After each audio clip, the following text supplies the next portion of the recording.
వాస్తవంగా అరబ్ దేశాలకి ఇప్పుడు భారతదేశంతో చాలా అవసరం ఉంది. నా వీడియోలు ఫాలో అయ్యే వాళ్ళకి అంతర్జాతీయ పరిణామాలు గతంలోనే మాట్లాడుకున్నాం. అమెరికా కొత్త ప్లాన్ చేస్తుంది. గాజాని తను స్వాధీనం చేసుకుని, ఆ గాజా దగ్గరికి ఈ సూయజ్ కెనాల్‌కి సంబంధించినటువంటి కెనాల్‌ని మూవ్ చేసుకోవడం, ప్లస్ అక్కడ ఉన్న సహజ వనరులు తీసుకుపోవడం. అదే సందర్భంలో ఇజ్రాయెల్‌కి సేఫ్టీ, ప్లస్ అమెరికాకు ఒక బేస్ ఏర్పడటం అన్నటువంటి ప్లాన్ చేస్తోంది.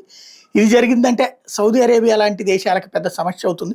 కొన్ని దేశాలకు ప్రయోజనం, కొన్ని దేశాలకు కష్టం ఉంటుంది అక్కడ అన్నటువంటి. మధ్యవర్తిత్వం చేసేటటువంటి పని మోడీ లాంటి వాళ్ళకే వల్లవుతుంది.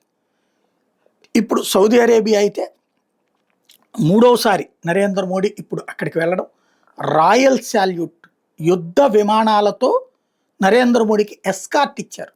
యుద్ధ విమానాలతో అంటే ఆ స్థాయి గౌరవం ఇచ్చారు.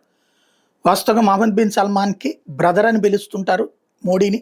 అంతటి స్నేహం ఉంది. అదే సందర్భంలో బాధ్యత ఉంది. అదే స్పెషాలిటీ.